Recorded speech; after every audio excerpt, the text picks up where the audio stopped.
There is no anger in the world. There is anger in people's minds, individual minds. There is no such thing as anger in the world, isn't it? There is anger in you, there is anger in that person, there is anger in this person. Are you right now angry? Thank you.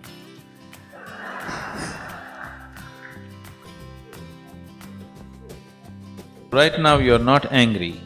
That means there is no anger in this hall right now, isn't it? But you can get angry. You can get angry. Right now there is no anger in this hall, but you can get angry. So this is one thing that we have to see. Anger is not there. What we call as life energy, what is life? You can make this into anger, you can make this into love, you can make this into compassion, you can make it into frustration, you can make it into depression, you can make it whatever you want. The choice is yours. If you had retained the choice, if the choice was really with you, definitely you would have chosen the most pleasant thing, isn't it? Whatever is the most pleasant thing. Generally people are talking about love, joy, blissfulness because people understand this as the most pleasant things in their life. If you had a choice about what to make yourself of right now in this moment, would you choose pleasantness or unpleasantness? Pleasantness, there's no question about that, isn't it? If I ask you, do you want to live in pleasant atmospheres or unpleasant atmospheres? Pleasantness. Do you want to be pleasant in your mind or unpleasant in your mind? Pleasantness. Do you want to be pleasant in your body, unpleasantness in your body? Pleasantness. All you're seeking is just this, please see. You may believe that you're seeking money, property, God, whatever. All that you're seeking is just this. You want to be pleasant in your body, in your mind, in your emotion and in your energies. This is all you're seeking. No, I am seeking God. No, somebody has told you if you seek God, you will become ecstatic. No, I want to go to heaven. Somebody has told you heaven is a more pleasant place than this one, that's why you want to go there. Or you made a hell out of your life, whichever way. Fundamentally, you are seeking pleasantness, isn't it? Now, this same scientist, because he talked about Emerson using the word Brahma, this scientist tried to look for a word to name the word, to name the chemical which is being received by the cannabis receptors in the brain. He wanted to give a unique name and he studied every scripture on the planet to find an appropriate name. And the most beautiful thing is, no scripture on the planet, except from India, ever talks about bliss and ecstasy.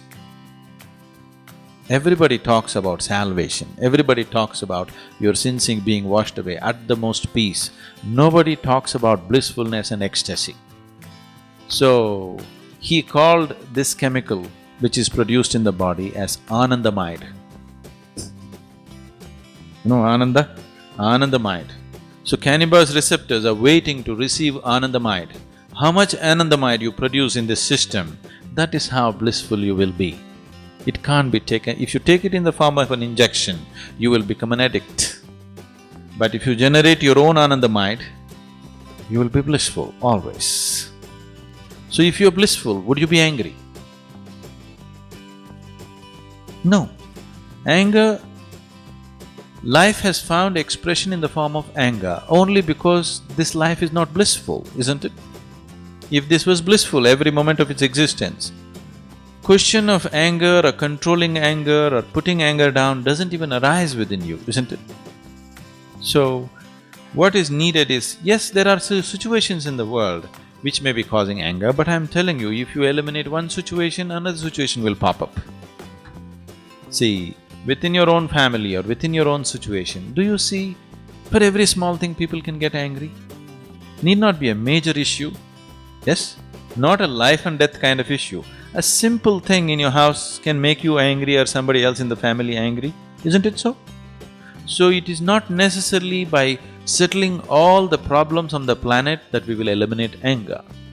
First of all, if we teach ways of joyfulness and blissfulness right from childhood, we have not focused on this. As a humanity, we have not focused on making our children joyful. If they're making lot of joyful sounds in the house, Usually adults will go and say, "Shut up." We have not encouraged joy and bliss as a part of our life. If people were more joyful, did you have to talk about controlling anger? It wouldn't come, isn't it? We need religions of joy, we need politics of joy, we need economics of joy. We need to bring that aspect into our life on all levels.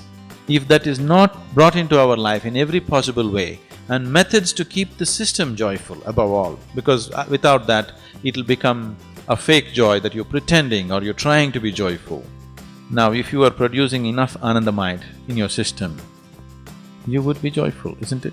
I can show you 1,000,000 people for whom we have thought how to produce more Anandamite in the system, that without any reason, people are just happy. People think, oh, if they all become happy, they will become useless. It is not so. Please look at your own life and see. On a particular day when you are happy, are you willing to do more? Or on a particular day when you are unhappy, are you willing to do more? When you're happy, you're willing to do anything, isn't it? When you're unhappy, you have to drag yourself through life. When you're happy, you're loving, you're generous, you're flexible, you're sensible, everything. When you're unhappy, you can be real mean and nasty, isn't it? If you meet any human being when he is joyful, he is a wonderful human being. If you meet the same human being when he's unhappy, he can be a very nasty human being. This is so with every human being, isn't it?